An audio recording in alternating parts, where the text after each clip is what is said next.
네, 특수학교 차원 행동중재 문제점과 지원 요구에 대한 특수교사의 인식, 탐색을 연구한 박경옥입니다.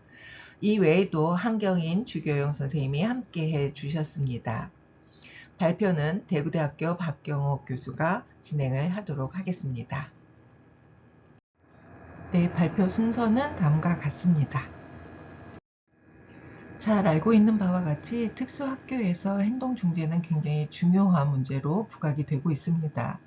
하지만 학생들의 행동 문제를 관리하고 또 학교 차원의 긍정적 행동 증진이 필요하다라고 하는 것에서는 굉장히 많은 사람들이 동의를 하고 있고 선행 연구에서도 그 효과성이 검증되어서 보고되고 있습니다.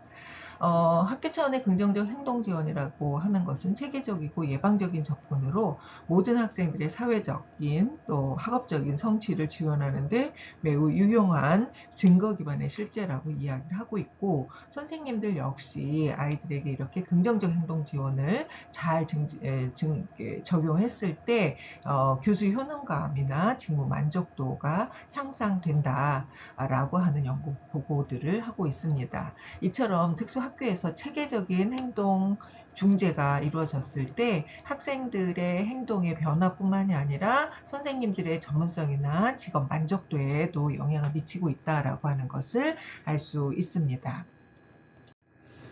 하지만 이런 이제 학교 차원의 긍정적 행동 지원이 지금 제시되어진 바와 같이 선생님들의 개인 역량에만 의존하고 있는 상황, 이것으로 인해서 적절한 중재가 이루어지기 어렵다. 또 구성원 간의 협력이 부족해서 중재 효과가 매우 떨어지고 있다. 또 일관되고 체계적인 접근보다는 일개의 교사에 의해서 주도적으로 이끌어지면서 연계되지 않는 그런 제한점도 가지고 있다라고 보고되고 있습니다. 예, 특수교사, 행동 전문가, 특수학교에 행동 지원을 했던 경험을 가진 행동 전문가들이 경험을 한 이야기들 좀 들어보았습니다. 그래서 학교 차원의 행동 중재의 실태는 무엇이고 또 문제점은 무엇인가 라고 하는 것을 먼저 살펴볼 예정이고요. 두 번째, 학교 차원의 긍정적, 성공적인 행동 중재를 실행하기 위해서 어떤 방안이 필요한가 라고 하는 것을 찾아보고자 합니다. 이때 저희는 근거 이론에 근거해서 질적인 분석을 해 보았습니다. 자, 연구 설계. 앞서서도 제가 근거 이론을 적용했다라고 이야기를 했습니다. 우리가 연구를 하게 된 이제 주요한 것이 근거 이론으로 자료를 분석했다라고 하는 건데요. 이 근거 이론이라고 하는 거는 상징적 상호주의의 관점에서 인간이 상징을 사용해서 생성하는 사회적인 현상, 지금으로 얘기를 하면 특수학교에서 행동중재가 성공적이기 위한 그런 이제 것을 도출하기 위해서 지금 현재 특수학교 사회에서 현상은 어떤 건가 하는 것을 심층적으로 이해하기 위한 질적 연구 방법이라고 볼 수 있습니다.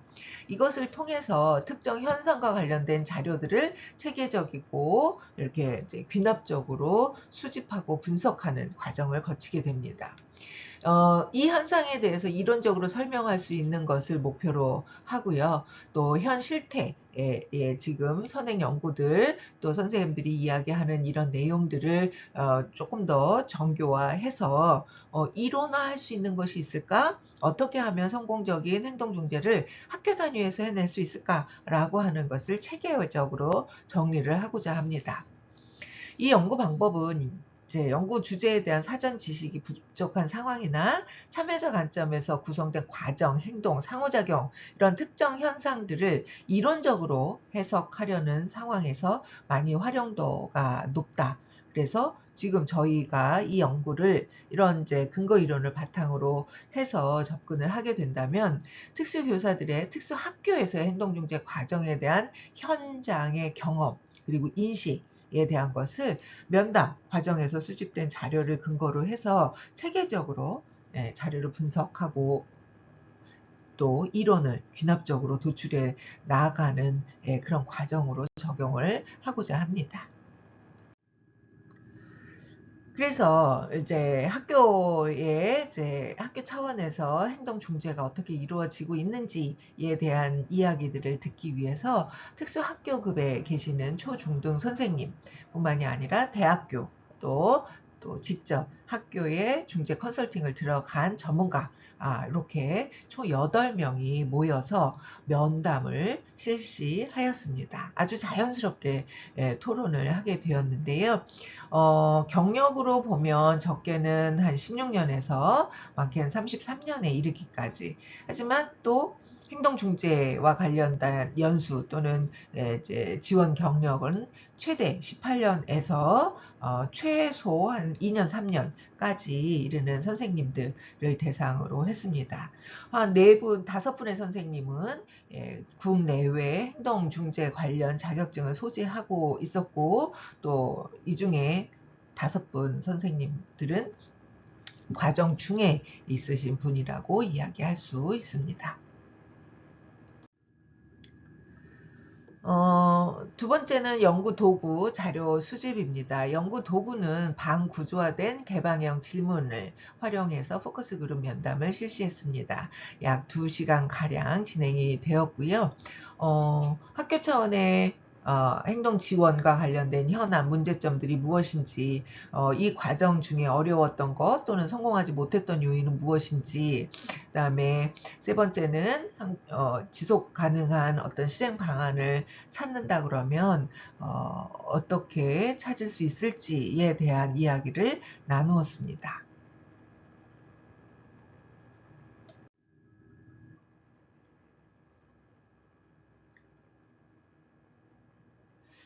네.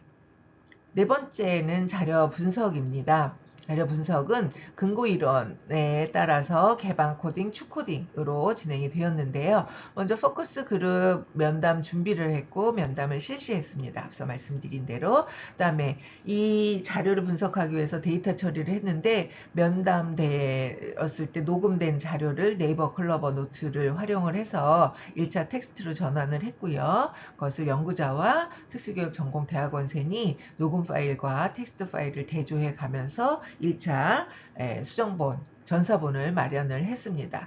마련된 이 전사본을 연구자들이 최종적으로 검토한 후에 전사 자료를 완성을 하고 그 전사본을 완성한 것이 A4 용지 44종 분량에 이르렀습니다. 자, 그 내용을 바탕으로 해서 개방 코딩과 추 코딩으로 진행이 되었습니다.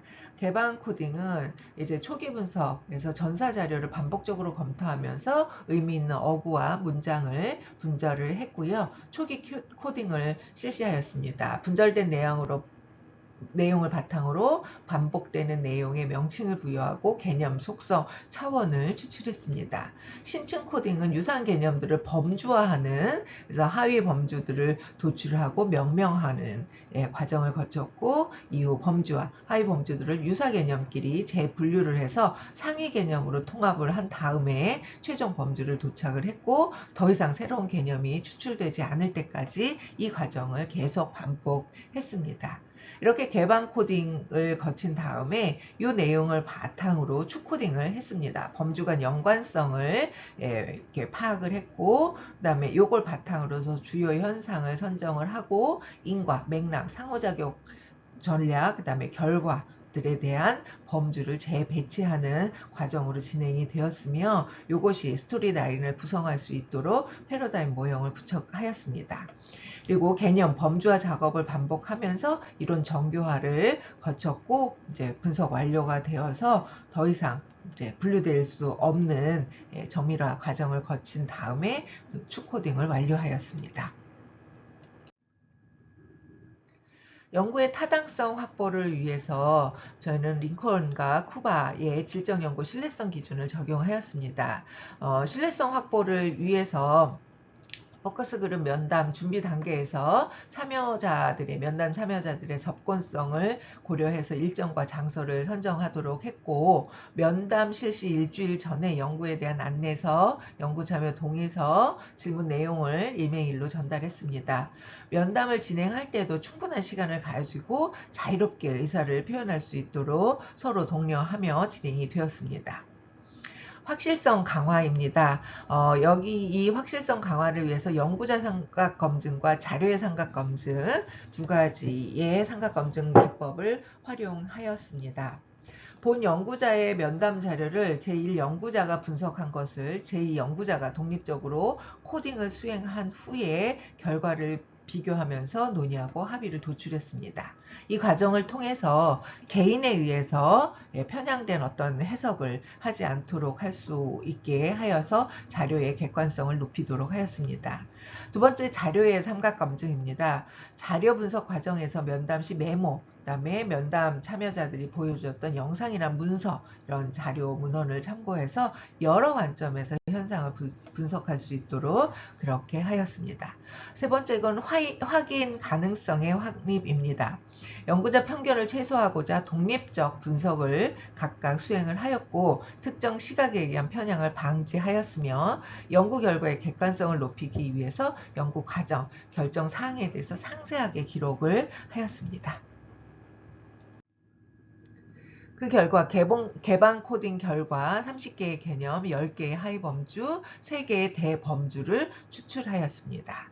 추코딩을 통해서 패러다임 모형을 구축하게 됐는데, 중심 현상은 행동 중재 시스템의 비효율성, 인과적 조건으로 학교 차원의 행동 중재 시스템의 부재, 맥락적 조건으로 구성원의 행동 중재에 대한 이해 부족, 중재적 조건으로 실효성 있는 포괄적인 행동 중재 지원 체계 마련, 그다음에 상호작용 전략으로 체계적인 행동 중재 실행 방안을 구체적으로 모색하고, 결과로는 행동 중재에 대한 이해도 증진 노력을 해야 된다라고 하는 이런 추코딩 패러다임 모형을 구축했습니다. 이를 모형으로 제시하면 다음과 같습니다. 자, 중심 현상은 행동 중재 시스템의 비효율성이라고 하는 것으로 나타났고요. 인과적, 맥락적, 중재적 조건, 주변 이런 현상이 나오게 되기까지의 원인에 해당이 된다라고 하는 건 학교 차원의 행동 중재 시스템이 구조적으로 갖춰지지 않았다. 이렇게 갖춰지지 않은 이유, 맥락적인 측면에서 살펴보면 행동 중재에 대한 이해도, 구성원들의 이해도가 많이 떨어지더라. 그래서 요걸 실효성 있게 행동 중재 지원 체계를 갖출 필요가 있다라고 하는 이런 조건들로 구성이 되었고요. 이런 중심 현상을 조금 더 실제적으로 개선하기 위한 전략으로 체계적인 행동 중재 실행 방안들이 모색이 되어야 되는데, 구체적인 절차 방법에 대한 것이 여기에 제시가 되었습니다. 마지막으로 행동 중재에 대한 이해도를 증진시키기 위해서 선생님들이 전문성을 강화한다든가 하는 내용들을 결과로 도출이 되었습니다. 각각에 대해서 조금 더 구체적으로 살펴보도록 하겠습니다. 먼저 중심 현상에 대한 내용입니다. 행동 중재 시스템이 매우 비효율적으로 마련이 되어 있다. 이것은 체계적이지 못한 행동 중재로 인해서 중재 충실도 자체가 너무 낮게 나타나더라. 그러니까 선생님들이 경험에 의존하거나 또는 자신이 아는 범위 내에서 체계를 갖춰서 1, 2, 3, 4, 5, 6 절차를 지키는 것이 아니라 이게 좋았지, 이게 정말 필요했지, 그리고 그 과정도 오늘은 하고 내일은 하지 못하고 모레는 다른 걸 또 하고, 그래서 중재 충실도가 매우 낮게 나타났다. 그리고 구성원들 간의 상호 비협조적인 태도, 낮은 기대, 또 이거 해서 뭐해 라고 하는 그런 인식이 되게 높았고, 그러다 보니 누군가 열심히 하고 있으면 그거 다 소용이 없다 라는 식으로 이야기하면서 좌절을 경험하게 하더라라고 하는 것을 볼 수 있었습니다. 그리고 교사별로 행동중재 역량이나 성공 경험에 대한 편차가 너무 컸어요. 어떤 선생님은 성공 경험을 또 여러 차례 하면서 굉장히 교수 효능감이 높아진 반면, 어떤 선생님들은 하는 방법도 잘 몰라, 일관적이지도 않아, 그러니 결과도 좋지 않아, 이렇게 되면서 성공 경험이 너무 낮다 보니 행동중재에 대한 부정적인 인식을 하는 경우들도 있더라라는 이야기들을 하고 있고, 또 선생님마다 너무 다르기 때문에 학생들이 너무 많이 혼란스러워하는 그런 모습을 보이기도 했습니다. 학생의 행동중재 관련 데이터를 조금 더 효율적이지 못하게 사용하고 있는 것도 확인할 수가 있었고, 또 그러다 보니 연속성 있게 데이터가 중재가 이어져 나가지 못했다라고 하는 것으로 행동중재 시스템이 비효율적으로 운영되고 있더라라고 이야기를 하고 있습니다. 두 번째는 인과적 조건입니다. 학교 차원의 긍정적 행동중재 시스템이 부재하다라는 이야기를 하고 있습니다. 학교 차원의 행동 중재가 이루어지고는 있다고 하지만 매우 형식적으로 운영이 되고 있고, 학교 내 행동 중재 운영 전담 팀도 이제 유명무실하다라고 이야기를 하고 있습니다. 또한 행동 중재가 필요한 학생을 선정하는 기준이라든가 이 학생들의 정보가 어떻게 관리되고 있는지 하는 것도 아주 충실하지 못하다라는 이야기를 하고 있고요. 가정, 학교, 외부 전문가 간 협력 또한 제대로 이루어지지 않고 있다.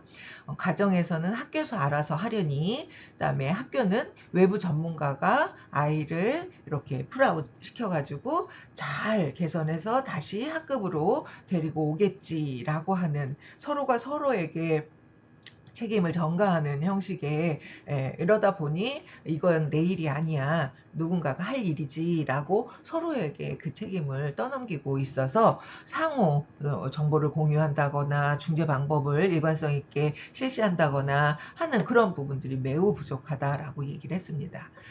그러다 보니 집에서와 학교에서와 또 행동 전문가가 하는 중재 방법이나 중재 기법이나 접근하는 방식이나 사용하는 언어나 이런 것들이 모두 다르기 때문에 학생 입장에서 매우 혼란스럽죠. 이렇게 일관적이지 않은 행동 중재 전략을 적용하고 있는 것으로 이렇게 정리가 되었습니다. 그래서 어떻게 보면 학교 차원의 행동 중재 시스템이 없기 때문에 원인이에요. 결국은 원인적인 측면으로 이러한 이제 협력이나 또 상호 일관성 있는 중재나 또 그것을 관리하는 시스템이나 이런 것들이 다 전반적으로 부족하다라고 이야기를 하고 있다라고 하는 것입니다. 세 번째는 맥락적 조건입니다. 구성원의 행동 중재에 대한 이해가 부족하다. 이렇게 인과적인 행동 중재 시스템이 없어라고 이야기하지만 그 시스템이 없는 배경에는 선생님들이 학교의 구성원들 또는 가족 또는 전문가는 아니겠지만 이분들이 행동 중재에 대한 이해가 너무 부족해요. 그리고 그것이 얼마나 유익한지에 대한 지식도 부족합니다. 하는 방법이나 절차에 대한 것도 부족하다 보니 행동중재 관련 개념에 대한 오해, 미인지 이런 것들이 있습니다. 두 번째, 행동 문제를 둘러싼 전반적인 상황에 대한 인식, 전략 실행을 하는 데 있어서 굉장히 제한이 따르고 있더라라고 하는 것을 확인할 수 있었고, 또 실제로 적용해 본 것이 적용 경험이 부족하다 보니 고착화된 행동 전문가, 아주 이렇게 이런 그러니까 실제 중재를 해보지 못한 상태에서 전문가 타이틀을 가지고 이렇게 학교에 배치가 되다 보니 실제로 무엇을 어떻게 해야 되는지에 대한 것도 잘 인지를 하지 못하는 거죠. 그러니까 이 행동 전문가를 특수교사를 대상으로 해서 양성해 내고는 있지만 선생님들이 실제 아이들에게 적용해 본 실습이나 또 슈퍼바이징을 받아본 경험이 없는 채로 이론을 중심으로 한 그런 연수 과정으로 지식만을 향상시키는 전문가로 거듭나고 있다.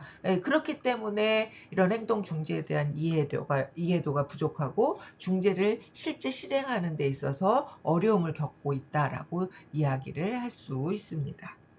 이런 것들을 맥락적 조건으로 도출을 해내게 되었고, 네, 세 번째 조건, 중재 차원에서의 조건들을 좀 살펴보면 실효성이 있는 포괄적인 행동 중재 지원 체계가 필요하다. 앞서서 인과적인 맥락적인 측면, 시스템이 없어요. 맥락적인 측면에서 이해가 부족해요. 그러니 중재 차원에서 적극적으로 접근을 해 나가기 위해서는 행동중재 참여자들에게 포괄적인 통합적인 안내자 역할을 할 수 있는 매뉴얼, 매우 상세한 매뉴얼들이 개발이 되어야 하고 그 매뉴얼들을 바탕으로 해서 단계별 접근을 하고 그렇게 함으로써 행동 중재의 수월성, 쉽게 접근할 수 있는 접근성을 강화해 나갈 필요가 있다. 그리고 중재 사례를 조금 더 많이 제공을 해서 이 매뉴얼 안에 이런 아이에게 이렇게 적용했어요. 이런 아이에게 이게 필요했어요. 이렇게 가정과 연계하니 성공적이었어요. 라고 하는 중재 사례를 제공을 해서 행동 중재 실행을 할 수 있는 사례를 토대로 해서 나도 한번 실행을 해보자 라고 하는 실행 역량을 강화할 수 있도록 하는 이런 중재적인 조건이 갖추어져야 된다라고 이야기할 수 있습니다. 다섯 번째는 그러기 위해서 서로 상호작용적인 전략을 마련할 필요가 있는데 체계적인 행동중재 실행 방안을 구체적으로 모색을 해보자. 어떤 것들이 있느냐. 사전준비, 예방적 지원 방안들을 매우 충실하게 익히고 실행할 수 있도록 그리고 일과 예측이 가능하도록 하기 위해서 시각화된 자료들을 활용해보고 또 교실 환경이나 학습 자료를 매우 구조화해서 워크스테이션 같은 것들을 활용한다든가 또는 물리적인 환경들을 칸막이 같은 것들을 활용을 해서 이제 자료장이나 이런 것들을 활용을 해서 공간 분할을 하고 그것을 스테이션으로 학생들이 돌아가면서 누구도 쉬지 않도록 그리고 그 들어간 스테이션을 통해서 들어간 그 작업장 안에는 워크스테이션 그래서 1단계, 2단계, 3단계의 과제들을 사전, 실행, 사후로 조직화할 수 있도록 하는 이런 물리적인 환경을 구조할 필요가 있다. 그리고 강화 기법들을 적절하게 적용을 하되 그냥 단순히 뭐 물질적인 것만 주는 것이 아니라 이 물질적인 것을 교환하는 교환의 가치와 또 실행 과정에서 조금 더 큰 보상을 갖게 하는 강화 토큰 시스템을 함께 적용을 한다거나 행동 계약서를 사용한다든가 조금 더 아이들에게 매력적이면서 효율적인 그런 강화 기법들을 적용하는 것이 필요하고요. 습득된 행동들을 여러 장소, 여러 사람, 여러 상황에서 일반화할 수 있도록 전략을 개발을 해서 이것마저도 선생님들이 실행할 수 있는 실행 역량을 강화시켜 나가는 것이 필요하겠습니다. 마지막으로 결과입니다. 이런 행동 중재에 대한 이해도를 증진시키기 위한 노력이 필요한데 행동 중재 교수 효능감 향상을 위해서 전문성을 강화할 필요가 있다. 학교 내에 몇몇 선생님을 전문가로 만드는 거 굉장히 중요합니다. 이 선생님은 리더십 그룹으로 역할을 하면서 과정과 절차와 방법들을 전체 구성원들, 선생님, 가정, 그다음에 지원 인력들, 그다음에 전문가와의 소통, 외부 자원들을 끌어오고 외부 자원과 소통하고 하는 그런 역할들을 행동 전문가, 학교 내에 있는 행동 전문가가 하는 거 중요하지만 이 선생님 혼자서만 다 할 수는 없습니다. 모든 구성원들이 이런 행동 중재에 대한 전문성, 이해도를 높여야만 아까 맥락적인 측면에서도 이야기를 했지만 그렇게 높아져야만 행동 중재가 학교 차원에서 수월하게 접근될 수 있습니다.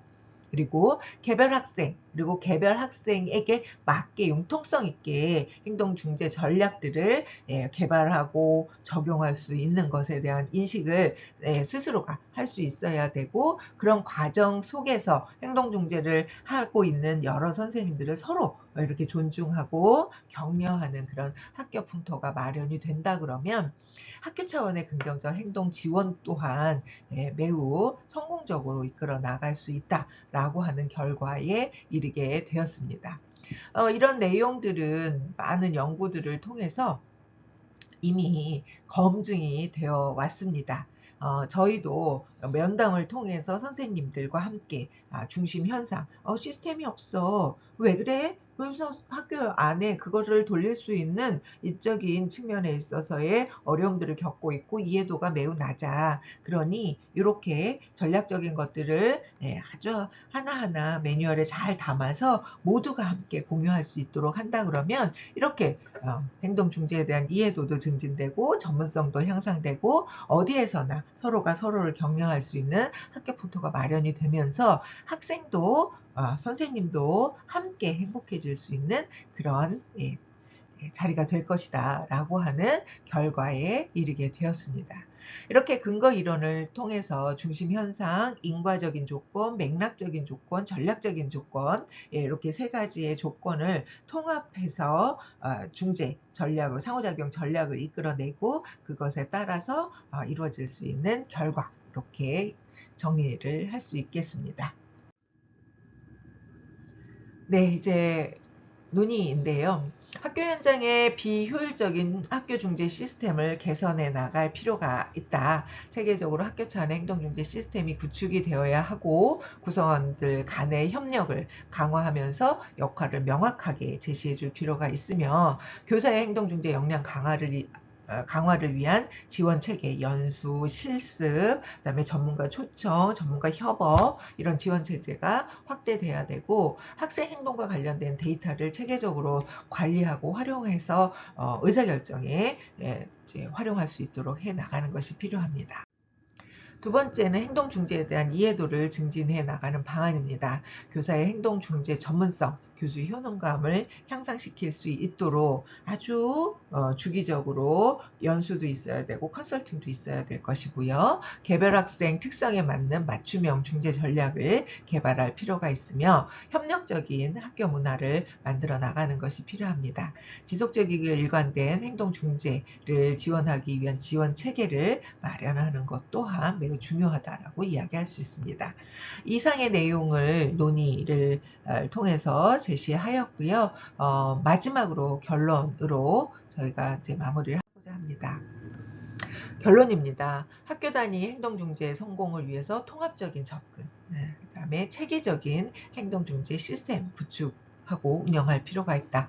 이를 위해서는 교사 역량 강화, 구성원 간의 협력을 통해서 긍정적인 행동 지원이 정착되어야 할 것이다. 라고 결론 지을 수 있습니다. 경청해 주셔서 감사합니다.